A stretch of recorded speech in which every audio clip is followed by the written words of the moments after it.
Hey everybody, Toaster back. Got a Ace Tanker replay this time in the Skoda T50. They don't happen that often because the requirements are pretty high to get an ace in this tank. Let's go ahead and get the game started. This is a 3-shot autoloader.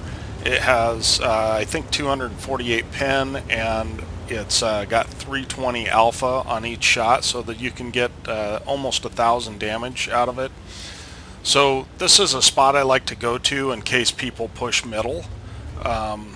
And generally they do, and you can see I see a tree fall there, so I'm assuming that there's a guy coming, and we're able to hit him.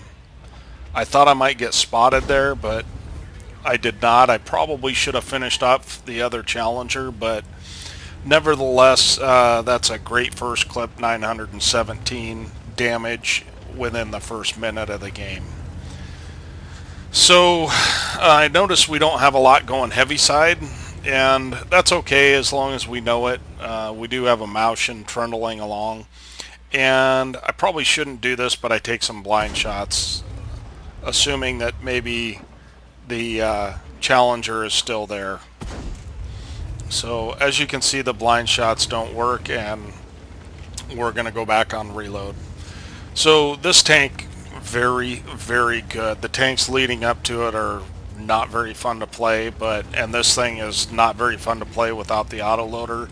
It really has no hull armor to speak of, and it's got turret armor against tier 7s and 8s, but definitely not 9s.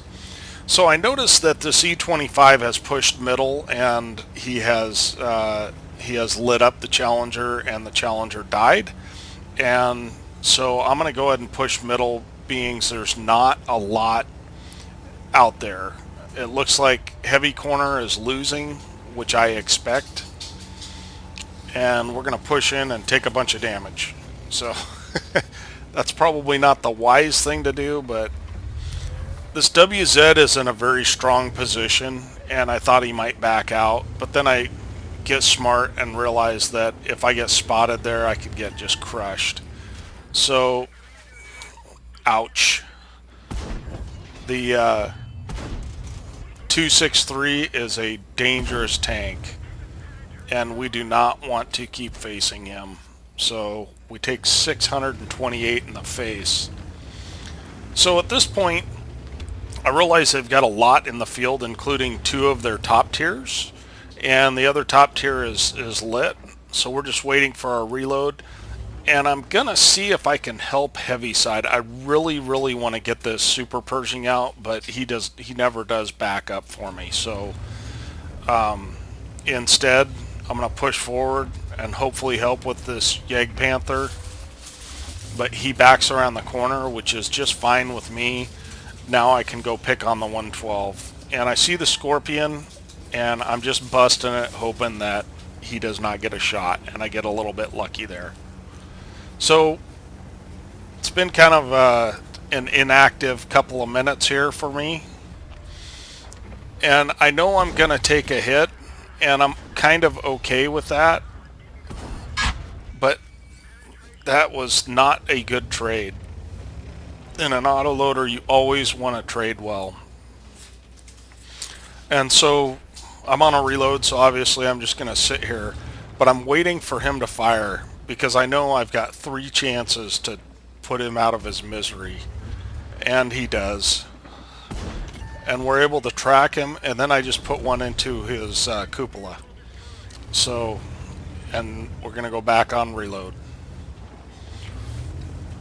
So it's not smart in this tank to push on heavies that are entrenched, so we're not going to do that. We're down to 671 health, and we've only got 1700 damage, so we have not traded well at all. But I see this Jagdpanther is isolated, alone, and I'm fairly certain that that WZ is not going to push out. So we're able to track him with our first shot and kill him with our second shot. This thing is an assassin. And I don't know why that WZ is firing HE, but I'm thankful he is. And I know that I have a chance to assassinate him. I'm sorry that it is not showing, but I am on a reload. So I peek around the corner using third person, and I'm able to see that WZ is not aimed at me. I also have a WZ 120, and it has horrific gun handling and a really long reload. So now I see the Scorpion behind me, and I do not want to get lit by him, but I'd like to pick off this WZ. And this is the safest way to go. Let me show you why. Because if there's guys over in this corner, you don't want to cut across and go behind the WZ, and I don't really want to get too close to him. So, because I'm almost a one-shot for him, and he pokes out on the move, and it's scramble time for me because I've got one in the chamber, and that's not enough to kill him.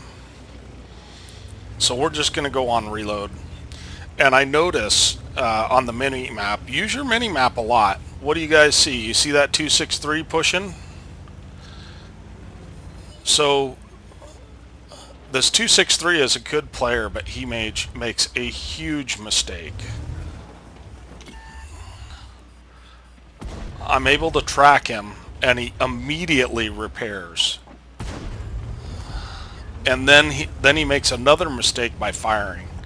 So now I know that I've got him, but what I don't want to do is stick around because that thing is heavy and it's fast, and he will just push me out of the corner while I'm on reload. I'm just trying to get away right now.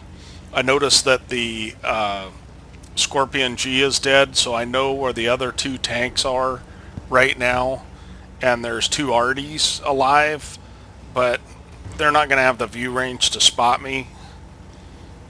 So I'm just running, basically. And in the process of running, I catch this M12 out in the open, and we're able to pick him off. We got a nice high roll. So that's a good thing. So, I'm assuming that TD is going to keep coming after me. That'd just be a guess.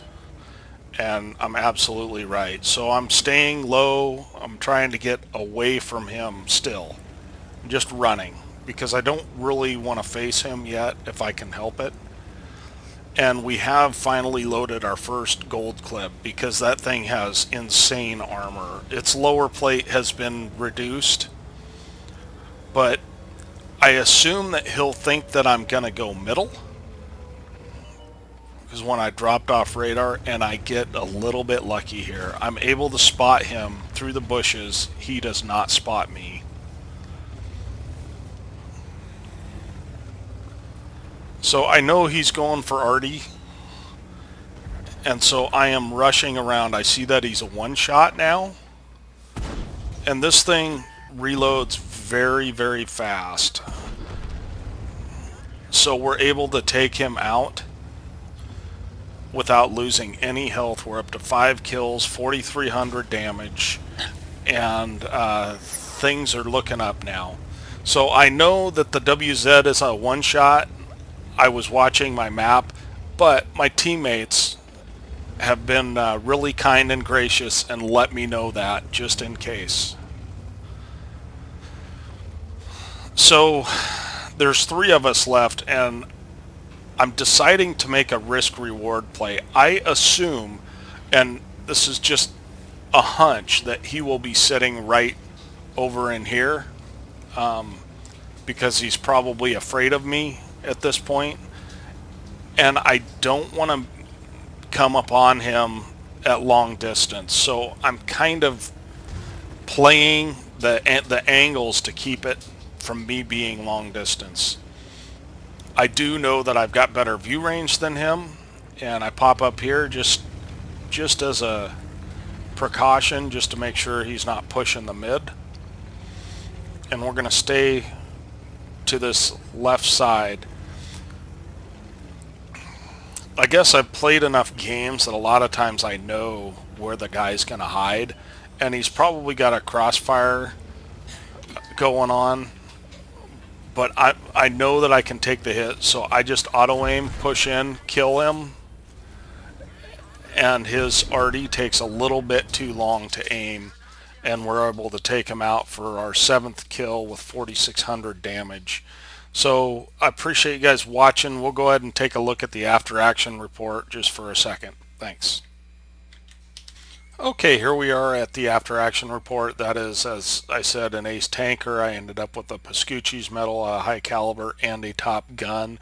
We lost 25,000 credits because we fired 2 clips of gold rounds, and 4,600 damage, 1363 base XP, and this thing, we fired 29 shots, hit 25, and pinned 18. So yeah, pretty good battle on that thing. Hopefully I can get the tier 10 to where I have 6 cents on it, because I do not have a good crew in it, and I'll try and get an ace in that for you guys. Talk to you next time.